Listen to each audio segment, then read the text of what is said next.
Hakika yajayo yanafurahisha. Urusi imesema hakika muda unazidi kuyoyoma kwa vikosi vya Ukraini huko katika mkoa wa Kursk kujisalimisha. Rais wa Urusi Vladimir Putin amewapa muda wa kuweka silaha zao chini wanajeshi wa Ukraini waliozingirwa huko Kursk ili kuokoa maisha yao. Na ombi hilo la rais wa Urusi Vladimir Putin kwa vikosi vya Ukraini katika mkoa wa Kursk kujisalimisha bado ni halali, yani halijakwisha, lakini muda unasonga sana. Haya yanathibitishwa na msemaji wa Urusi Dmitry Peskov. Hata wakati wakala wa shirika la habari TASS kutoka Urusi alipomuuliza Peskov kuhusiana na kauli ya bwana Putin mnamo siku ya Jumamosi, bado alishikilia msimamo na kusema kuwa inatumika, na kuongeza kwamba wakati wao unapungua kama ngozi ya papa, akifanya marejeleo katika riwaya ya Honor de Balzac, ngozi ya uchawi, The Magic Skin, ambapo katika riwaya hiyo mtu mmoja kwa jina la Raphael de Valentin, mwanamume mchanga mwenye tamaa ya maisha bora lakini ni maskini, anahangaika kupata mafanikio na anakutana na kipande cha ngozi cha kichawi Chagrin Skin ambacho kinampa uwezo wa kila anachotamani, lakini kila mara anapotumia uwezo huo, ngozi hiyo inapungua maradufu. Kadri ngozi hiyo inavyopungua na maisha yake Rafaeli yanazidi kupungua kwa ukubwa pia, mpaka mwisho anagundua tamaa yake ya kifedha na starehe vinamsababishia madhara makubwa ya kimaadili na kimwili. Mfuatiliaji wetu na Mwanaihoma Media hapa, mwandishi Balzac anaonyesha jinsi tamaa inavyoweza kuharibu mifumo ya utu pamoja na maisha ya mtu au watu kwa ujumla baada ya muda fulani kupita. Na tukirejelea kauli ya Peskov, kulingana na simulizi hii, tunaona kuwa huenda uchu wa kung'ang'ania kwa Urusi katika mji wa Kursk baadaye muda unavyozidi kuenda kitawaramba wa Ukraini, na mimi sina msaada nao kabisa. Kikubwa ni kutii sheria bila shurti.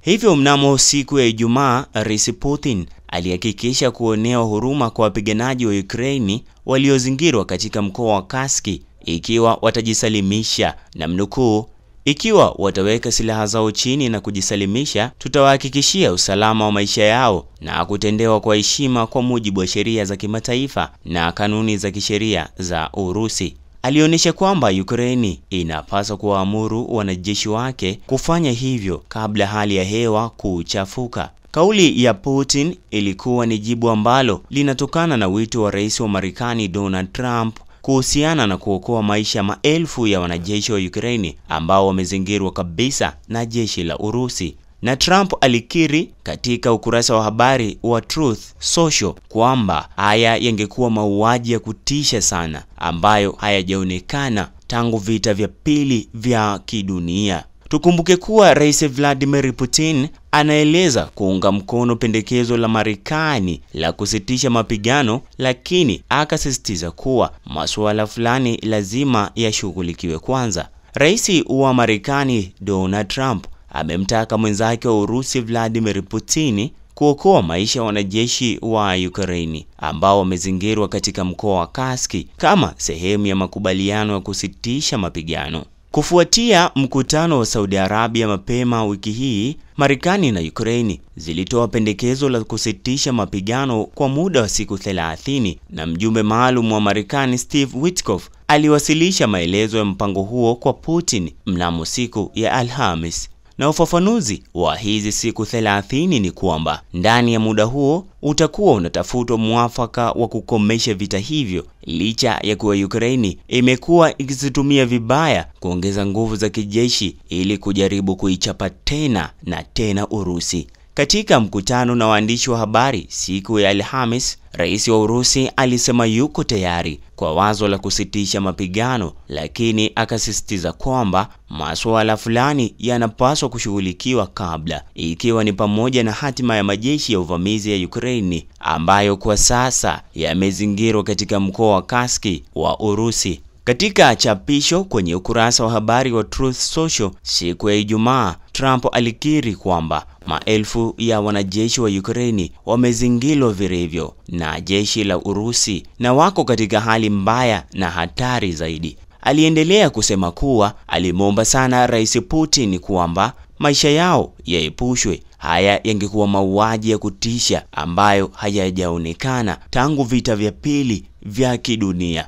Trump alisema kwamba majadiliano ya hivi karibuni ya nchi ya Marekani na Putin yamekuwa mazuri na yenye tija, na kupendekeza kwamba sasa kuna nafasi nzuri sana na kwamba vita hivi vya kutisha na vya umwagaji damu vinaweza kumalizika. Kwa upande wake, mshauri wa usalama wa kimataifa wa Trump, Mike Waltz, pia hivi karibuni alisema kwamba Marekani ina matumaini ya tahadhari kuwa makubaliano yanaweza kufikiwa hivi karibuni kufuatia mawasiliano na Urusi. Msemaji wa Urusi, Dmitry Peskov, amethibitisha kwamba kuna hakika sababu za kuwa na matumaini kwa uangalifu, lakini akasisitiza kuwa masuala yaliyoainishwa na Putin bado yanapaswa kushughulikiwa. Mbali na hatima ya vikosi vya uvamizi vya Ukraine, Putin pia aliuliza swali la kuanzisha mfumo wa ufuatiliaji wa kusimamia usitishaji wa vita katika mstari wa mbele, na vile hakikisho kwamba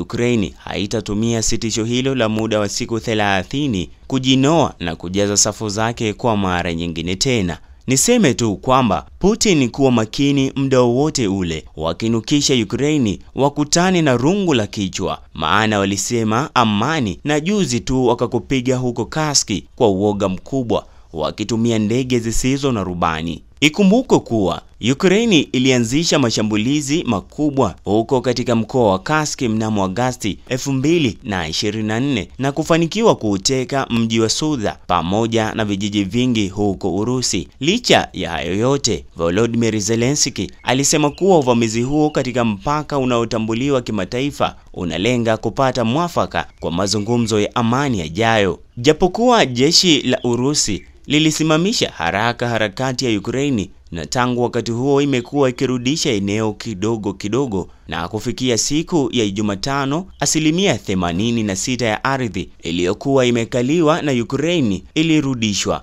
Kulingana na Jenerali Varil Gerasimov, mkuu wa wafanyakazi wa Urusi, alibainisha kuwa vitengo vilivyobaki vya Ukraine katika eneo hilo kwa kiasi kikubwa vimezingirwa na kutengwa. Hakika kumeanza kuchangamka. Hata hivyo, wachambuzi wa masuala ya kisiasa wamesema kuwa kauli hii inaonekana kama shinikizo la kisiasa kutoka kwa Urusi, ikionyesha hali ya mashinikizo ambayo vikosi vya Ukraine vinakutana nayo katika eneo hilo lenye mivutano. Hii pia inaashiria msimamo wa Urusi kuhusu jinsi inavyotaka kumaliza mgogoro katika maeneo ambayo yamevamiwa na vikosi vya Ukraine, na kuongeza kuwa hii ni sehemu ya mikakati ya kisaikolojia ambapo Urusi inataka kutia hofu kwa vikosi vya Ukraine na kwa pande zinazounga mkono Ukraine, na kuonesha kuwa kuna mabadiliko ya kijiografia na kimkakati katika maeneo muhimu. Kwa kusema muda unayoyoma, Urusi inajaribu kutoa ujumbe kwamba haifai kuchelewa kujisalimisha, vinginevyo matokeo yatakuwa mabaya zaidi. Usisahau kusubscribe,